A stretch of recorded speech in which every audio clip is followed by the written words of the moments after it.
Bismillahirrahmanirrahim. Asyhadu an la ilaha illallah wa asyhadu anna Muhammadan abduhu wa rasuluh. Murid dan santri dimanapun berada, ayo belajar lagi dan ngaji lagi. Mumpung guru masih ada kesempatan. Untuk video ini guru memberi judul ujian kerasulan. Ya. Video ini sangat keren ya. Ujian kerasulan. Untuk pada hari-hari ini guru masih belum menerangkan tentang ilmu somadun, belum dilanjutkan karena masih ada sesuatu yang harus disampaikan untuk dunia, untuk umat, untuk negara, khususnya untuk murid dan santri. Maka guru paling tidak masih banyak yang harus disampaikan agar kelak murid dan santri juga umat dan khususnya bangsa negara Republik Indonesia lebih banyak mengerti dan mengetahui tentang kehidupan, tentang Islam, tentang berbangsa dan bernegara. Sesuai dengan video ini guru membuat judul ujian kerasulan. Para santri dan murid, ini tadi udah 2 kali guru live, kelihatannya di bandit sama frekuensinya Bapak Tuhan, tidak dibolehkan membuka sesuatu hal yang sangat fatal. Maka ini guru judulnya dirubah ini. Bismillah, semoga dimudahkan ini. Ada sesuatu yang belum waktunya dibuka oleh guru sehingga tidak dibolehkan. Coba 2 kali sampai tidak bisa tayang. Bismillahirrahmanirrahim. Assalamualaikum warahmatullahi wabarakatuh. Para murid dan santri, ini juga informasi yang sangat bagus ya untuk murid dan santri, karena video ini adalah sudah merangkai dari kesekian perjalanan ilmu guru dan kesekian video-video guru dan kesekian ilmu yang sudah diajarkan kurang lebih 20 tahun lebih ya. Video-video ini terutama dengan judul ujian kerasulan ini rangkaian dan rangkaian ya, karena sangat penting. Dan nanti ada rangkaian lagi jadi poin-poin. Artinya apa para murid dan santri? Video dengan judul ujian kerasulan ini jawabannya sudah disediakan dari kurang lebih ya sebenarnya 600, kalau diambil dengan sejarah lama kurang lebih ya 1000 video guru ya. Mungkin kalau di YouTube kurang lebih sekitar 370 atau 400 itu ya. Lainnya hilang di bandit negara. Ya, alhamdulillah ada 300 lebih ya. Apa yang disampaikan oleh guru para pemirsa? Alhamdulillah lah ya, sekali lagi guru menyimpan data ini di internet atau di sistem elektronik seperti ini. Sehingga guru pun sangat terbantu, sehingga sudah tidak akan pernah hilang sampai batas waktu yang tidak terbatas ya. Kalau ditulis di kitab dikhawatirkan nanti kalau di bandit atau diambil negara itu nanti hilang. Kalau sudah di sini negara tidak bisa ambil ya. Dunia sudah tahu, andai kata negara kita blokir video guru, file ini sudah ada di dunia, sudah miliknya dunia ya. Sebelum guru menerangkan tentang ujian kerasulan, guru bercerita ya, karena banyak murid yang baru pun tidak mengerti. Di dalam keilmuan keislaman para murid dan santri ya, itu ada 2 itu yang paling pokok. Nomor 1 itu kalau mau masuk ke jenjang ya. Ini guru cerita ya, biar pemirsa itu tahu, ndak seperti yang Anda gambarkan. Jadi manusia itu dzikir wiritan di Gua Hira terus di gunung, bukan. Jadi gini. Di dalam sejarah ilmu keislaman terutama dari leluhur kita Jawa, itu ada namanya ilmu itu ilmu kemalaikatan para pemirsa. Nah, ini harus dipahami ya. Ilmu kemalaikatan itu apa guru? Ilmu kemalaikatan itu bagi manusia itu dari banyak kemampuan atau manusia yang sudah cukup perjalanan kehidupannya, itu biasanya secara alamiah atau ditemukan sosok-sosok apa ya, utusan Tuhan, bahasanya begitu. Tatkala sudah masuk di dalam utusan Tuhan itu ada namanya ilmu kemalaikatan. Manusia itu yang terdidik itu harus betul-betul mensucikan dirinya ya para pemirsa. Betul-betul mensucikan dirinya, jadi mulai pikiran, perilakunya, apa yang dimakan, apa yang diperbuat itu memang wajib dan harus. Jadi, nah di samping wajib dan harus mensucikan dirinya, anggap saja ada manusia ini 1000, itu nanti tersaring kadang tinggal 100. Kalau 100 itu nanti tersaring tinggal paling 5 atau 8 atau berapa. Itu nanti tersaring lagi kadang sampai jadi 2 atau hanya 1. Nah itu dari sistem ilmu kemalaikatan itu seperti itu. Nah itu pun juga sulit loh para pemirsa, ujiannya, rintangannya, mental, pikiran, tenaga, harta semua sudah dilepas. Jadi seperti itu sulitnya. Maka guru kan sudah menyampaikan para murid dan santri, sudahlah jangan ngikuti jejak-jejak seperti itu, guru aja sudah cukup. Jadi artinya dengan apa yang sudah diperoleh dan didapat oleh guru semua ini sudah dibagi pada murid dan santri dan generasi yang akan datang. Jadi tidak usah ke tempat-tempat seperti yang mitos-mitos itu, tidak bisa, nanti salah langkah. Nah, maka dari video yang lain guru sudah menerangkan, bahkan ditulis di kitabnya. Sejak pertama saya ketemu beliau, Mbah Mu Sekodir, ada sesuatu kan peristiwa yang dialami guru memang di luar rata-rata bagi bangsa manusia. Peristiwa itu mungkin ya, mungkin barangkali dari jumlah manusia di dunia ya cuman mungkin aku gurumu yang mendapat atau mengalami peristiwa itu. Maka itu sebenarnya pilihan atau rahmat yang tertinggi bagi bangsa manusia dan hidayah tertinggi bagi aku selaku gurumu. Dan bersyukurlah para murid dan santri mendapatkan guru yang unik. Nah itu karena prosesnya lama ya, sulit juga. Dari cerita itu apa guru yang diambil? Maka dengan perjalanan yang dilalui guru, semoga ilmu guru bermanfaat sampai batas waktu yang tak terbatas juga. Di dalam keilmuan yang kerasulan itu, teori, konsep sudah banyak. Setelah masuk dari situ, ada namanya pemahaman yang disebut, mungkin kalau bahasa keilmuan itu dulu itu namanya ilmu kewalian. Sebenarnya berhubung wali ini sebenarnya di Jawa ini tidak ada ya. Di bahasa Jawa sebenarnya kewalian itu tidak ada. Karena bahasa sekarang itu ya mungkin di situ.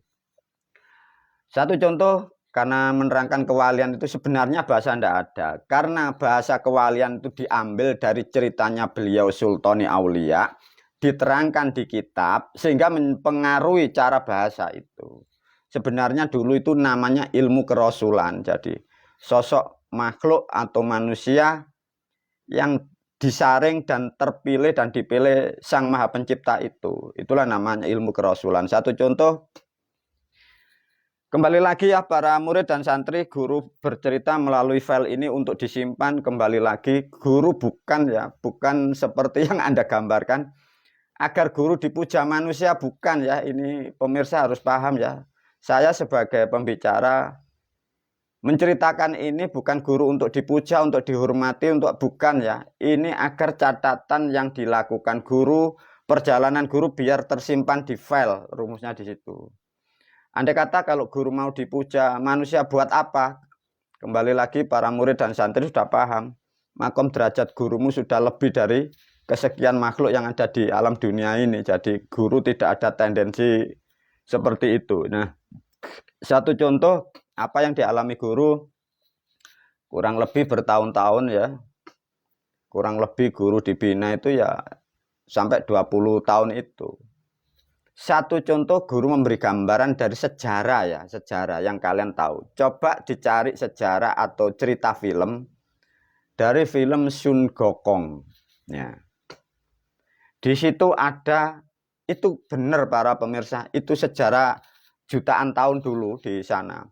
Jadi ada sosok makhluk atau manusia ini yang belum sempurna, tapi bibitnya dipahami ya. Itu bibitnya dewa loh ya, si Sun Gokong itu. Jadi bibit pilihan itu digembleng, dibina, diterpa, sudah mengalami hak banyak seperti itu. itu mengukur kualitasnya, itu masuk namanya ruang pagoda. Maka di Chinese itu ada namanya pagoda itu ya.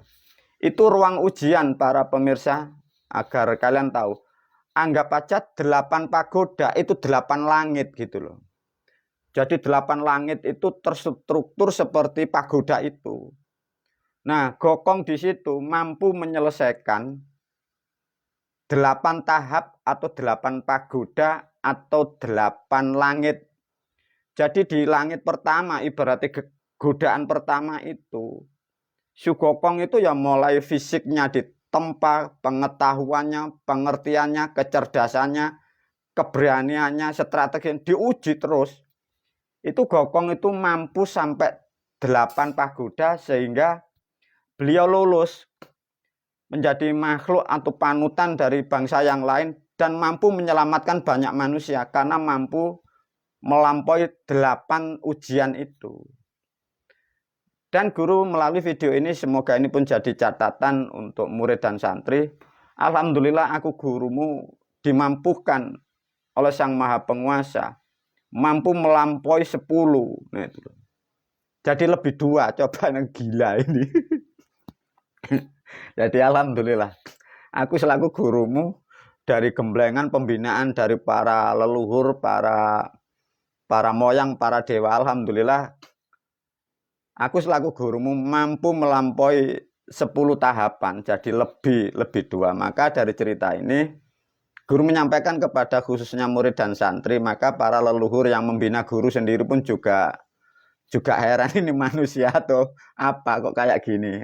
Sehingga karakter, kemampuan guru, kelebihan itu ya semua dari Sang Maha Pencipta, jangan dilihat gurunya ya. Semua itu rahmat. Ibaratnya ini ada satu sosok yang bisa dipilih atau diberi amanah atau apa sehingga sampai seperti ini dan mempengaruhi hal-hal yang kadang di luar nalar itu. Nah, itu sedikit para murid, para santri. Jadi 10 tahapan atau 10 alam langit itu ujiannya sulit para murid dan santri. Satu contoh ya. Maka kamu para murid kalau dibilang itu jangan ngengkel lah ya kan, dan ngengkel. Satu contoh ya.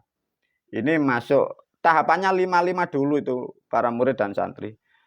Berapa tahun dididik, nanti 1 bulan ini atau berapa tahun masuk 5 langit atau 5 tahapan. Satu contoh tahapan pertama ya. Itu harta sudah dikorbankan, sudah tidak makan, sudah macam halang rintangan ya. Kalau semua ini masuk di langit pertama, ini diuji oleh para leluhur, para dewa, ini diuji. Kalau gagal ya sudah, tidak bisa ke langit 2. Jadi harta sudah habis, waktu sudah habis ya sudah tidak ada gunanya. Nah, kalau metode dari teori para moyang atau dewa, itu kalau tidak lulus, ini nunggu tidak lama terus meninggal atau mati. Itu nanti inkarnasi netis lagi jadi manusia lagi. Cari guru lagi, itu menyelesaikan sampai kedua. Nah, artinya tidak semua makhluk loh ya para murid dan santri. Tidak semua makhluk seperti itu. Jadi itu bibit yang dari sana. Terus murid santri tanya, lah saya ini bagaimana? Sudah kamu tidak usah mikirin aneh-aneh. Yang penting punya ilmu, hidupmu selamat, di dunia bahagia, dengan keluarga rukun, pekerjaan dimuliakan, jangan berandai-andai. Nah, dengan cerita ini semoga para murid santri, sulitnya seperti itu para murid dan santri. Satu contoh, berapa tahun itu guru itu setat banyak orang ya, kurang lebih sudah ratusan. Sampai terakhir alhamdulillah cuman guru yang dimampukan dan diberi ini. Jadi sedikit cerita ini juga para murid dan santri tahu ya. Bukan gurumu ini dapat wahyu dibisikin leluhur itu bukan, terus baca buku di lemari peninggalannya orang tua, bukan. Itu nek gurumu itu kiai-kiai ulamamu itu beli buku di pasar itu. Bukan ya para murid dan santri. Nah, sesuai dengan video ini diajari ya. Udah dikonsep sama guru ini.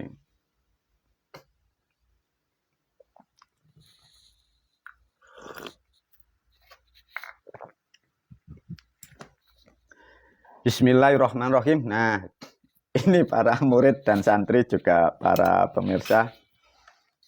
Ini keren ini. Jadi pertanyaan ini harus bisa loh ya. Tapi ya repot juga ya, wong pertanyaan ini untuk makhluk seluruh dunia. Diingat-ingat. Pertanyaan ini untuk makhluk seluruh dunia, terutama biasanya yang ngaku-ngaku identik dengan nilai-nilai ketuhanan.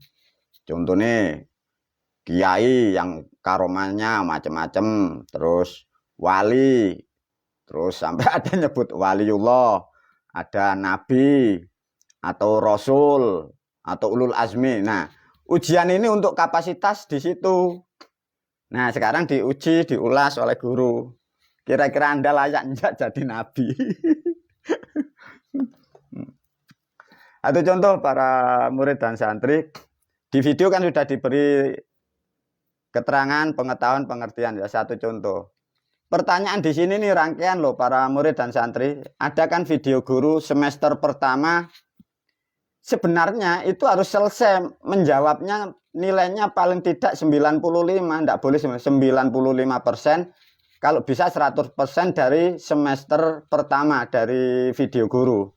Ada semester kedua, itu ya harus 100% atau tidak ya 90 lah 95 itu udah cukup. Nah, ada lagi kan ujian santri loka videonya, itu harus terjawab dengan tepat benar loh ya. Bukan katanya loh, nanti kan rusak dunia. Terus 4, semester ketiga. Kemarin guru berapa minggu mengeluarkan videonya dengan semester akhir. Nah, itu harus selesai semua para pemirsa, para murid dan santri. Karena apa? Karena itu statusnya di sini. Mewakili Sang Maha Pencipta, mewakili Sang Tuhan. Karena itu untuk dunia, untuk makhluk, untuk kehidupan, untuk berbangsa, untuk bernegara. Tapi mengatur dunia ini harus selesai.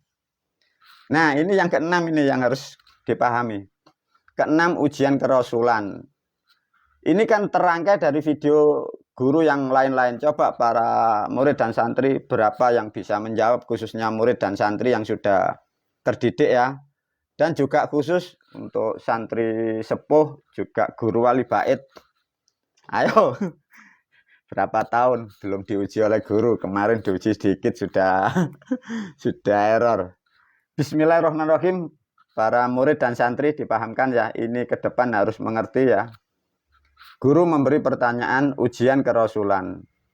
Sebagian sudah bisa menjawab ya. Mengapa ya Nabi Muhammad lahir di kota Mekah? Sudah bisa menjawab ya. Kalau ditanya umum kan penak. Nabi Muhammad lahirnya di kota mana? Mudah. Karena di buku sudah ada. Nah, kalau ini tidak ada di buku, mengapa Nabi Muhammad lahir di kota Mekah? Ya. B. Mengapa ibu kota negara kerajaan Saudi Arabia namanya kota Riyadh? Pertanyaan begitu loh. Mengapa ibu kota negara Arab namanya kota Riyadh? Kalau umum pertanyaannya kan enggak begini. Ibu kota negara Arab namanya apa? Nah, ini beda. Mengapa? Nah, ini harus ada kronologisnya, ada asbabun nuzulnya, ada ilmunya. Nah, C. Mengapa ibunya Nabi Muhammad namanya Siti Aminah? Sebagian sudah bisa jawab. D. Mengapa bapaknya Nabi Muhammad namanya kok Abdullah? Kok namanya tidak Bapak Rokim? Ya, namanya kok tidak Bapak Yosef? Nah, harus begitu. E. Mengapa Nabi Muhammad itu lahir hari Senin Kliwon? Ini yang lucu. Ini para murid, para santri, jangan diajari cerdas. Biar kamu tidak ditipu dari sejarah. Coba ya. Ujian, pujian, bahasa syair-syair, tulisan kitab yang beredar seluruh dunia, diterangkan kan? Nabi Muhammad lahir itu kan ditulis hari Senin, ya. Bila kalian atau dunia tidak mengerti bahwa Senin ini nama kalender Jawa, kalau ada nama hari itu pasti terangkai dengan pasaran atau pancawarna. Maka kalau ada pancawarna atau pasaran kliwon, harinya Senin, bulannya ada. Nah, maka di sini Anda harus bisa menerangkan, khususnya murid dan santri. Bila belum bisa menjawab, ini harus bertanya kepada guru. Mbah, mengapa kok bisa begini? Ini harus ngerti ya. Mengapa Nabi Muhammad lahir hari Senin Kliwon? Nah, di kitabmu kan tidak ditulis kan? Ya, kamu ditipu oleh kitab ya. Mak ditulis Senin tok, Kliwonnya dibusuk toh. Nah, F. Mengapa Nabi dilahirkan bulan Mulut? Nah, lah ini kalau tidak kenal sama Bapak Tuhan kan tidak ngerti. Coba, Pak Tuhan, mengapa Kanjeng Nabi kok sampai turunkan di bulan Mulut? Kok tidak bulan-bulan lain? Kata Bapak Tuhan, bulan lain saya lagi repot. Ya. G.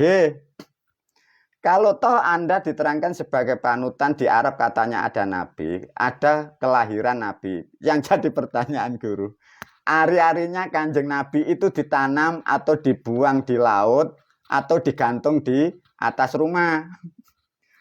Ini pertanyaan loh ya, makanya kamu harus bisa. Maka kalau ada orang manusia bercerita macam-macam tentang Nabi, tentang Quran, tentang Allah, tentang surga, ini harus bisa diterangkan loh, tanyain loh ya. Kalau tidak bisa, artinya dia keliru, dia tersesat. Bila Anda ikuti, Anda terjerumus dan tersesat. Ini yang lebih sulit, ini kunci dunia.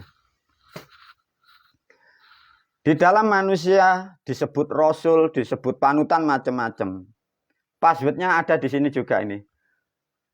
Mengapa Maghrib itu diartikan barat ya? Beda pertanyaannya kalau di luar sana ya. Maghrib itu artinya apa? Barat. Lah ini pertanyaannya beda loh ya. Mengapa Maghrib itu diartikan barat? Nah, beda. Error atau enggak?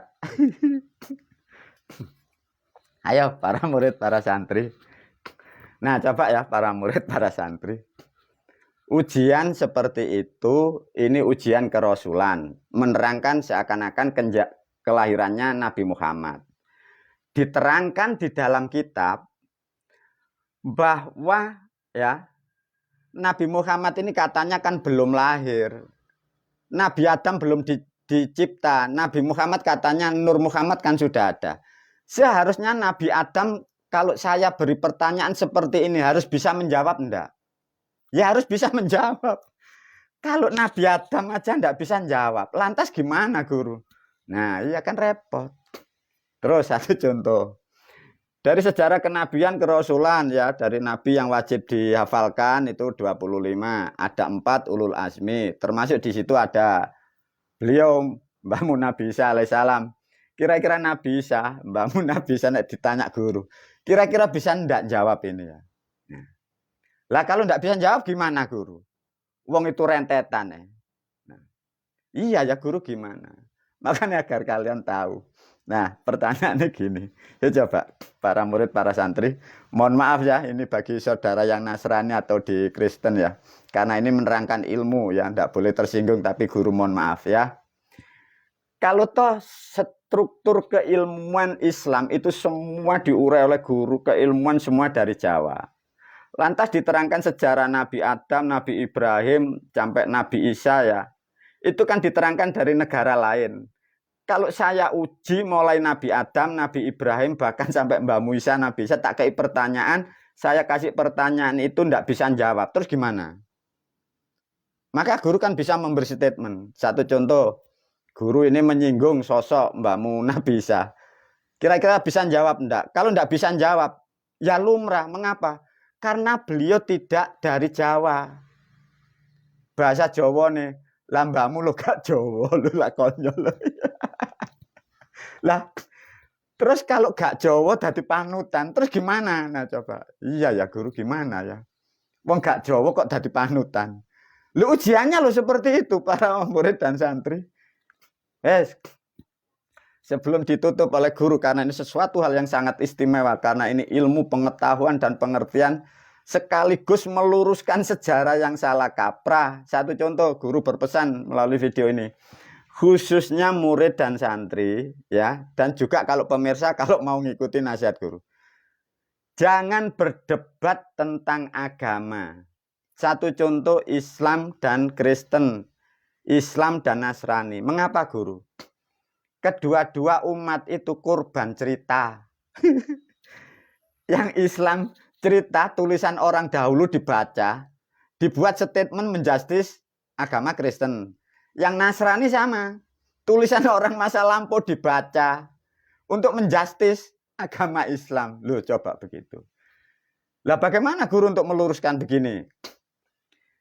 Ini sesuatu yang istimewa para pemirsa ya. Anggap saja ini ilustrasi padahal tidak ada ya. Anggap aja ada seorang diilustrasikan diyakini umat seluruh dunia. Ada manusia di Arab dilahirkan. Yang satu dilahirkan dari Nazaret dilahirkan. Kedua-dua mempunyai ajaran. Clear ya? Pahami satu pemahaman. Siapapun tatkala kalian bangsa manusia, tatkala masih sebatas Anda dilahirkan dari manusia, kira-kira punya ari-ari enggak? Sedangkan yang memahami ilmu ari-ari dan kakang kawa di ari-ari itu hanya orang Jawa. Artinya orang seluruh dunia itu tidak ada yang jadi rasul, tidak ada jadi wali, tidak ada yang jadi nabi. Nah itu karena permainan sejarah para pemirsa, para murid. Coba guru menyinggung sedikit kalau mau guru memberi nasihat tentang saudara yang di Nasrani. Kalau panutan Anda, bukan berarti saya memojokkan ya, permisi ya, karena ini nilai agama. Itu dari negara lain, itu tidak mengenal spirit atau nilai-nilai ketuhanan. Karena tidak ada budaya, tatkala sebagai makhluk ini namanya dilahirkan. Itu ada peranatan, ada budaya. Menghormati orang tuanya, menghormati si ari-arinya. Budaya yang luhur, mempunyai perilaku yang luhur, baru bisa diamanai dari Sang Maha Pencipta sebagai makhluk untuk membimbing makhluk yang lain. Kalau mengacu kepada keyakinan atau budaya Nazaret, itu kan tidak ada para pemirsa. Apalagi di Arab, tidak ada. Lantas sekarang kalau sudah di-share seperti begini bagaimana? Ya terserah kembali lagi untuk umat, untuk dunia. Milih di sana itu hak manusia, tapi guru sudah memberi pemahaman yang tepat agar kalian tidak salah pilih. Lantas guru sudah sekarang masuk ke ranah sedikit nyinggung dari agama saudara kita di Nasrani. Ya memang guru paham dan guru pun juga tahu. Bahkan sekarang ini sedikit bocoran di video yang lain sudah dibuka. Ada sedikit bocoran. Sebenarnya sampai ini hari pun juga tahu beliau. Siapa mbakmu? Ya Ruhil Kudus ada. Tinggal tidak tahu, semoga tidak lama beliau pun sudah selesai menyelesaikan kewajibannya. Guru pun juga menunggu. Karena sudah lama, kurang lebih 13 tahun. Semoga beliau segera selesai sehingga mampu merahmati banyak manusia. Sehingga tidak terjadi lagi permusuhan, perselisihan tentang keyakinan yang tidak benar semua. Nah, sedikit informasi para murid dan santri. Coba ini nanti dikaji, dipelajari, belajar, dijawab. Bila lulus, dapat surga yang teratas. Tapi tidak ada bidadarinya loh ya. Bidadarinya sudah tidak ada. Sudah dibagi sama guru. Dibagikan kepada orang kafir, orang musyrik, orang ateis ya. Sekali lagi tidak boleh berharap dengan bidadari. Wabillahi taufik wal hidayah wa ridha wal inayah. Assalamualaikum warahmatullahi wabarakatuh.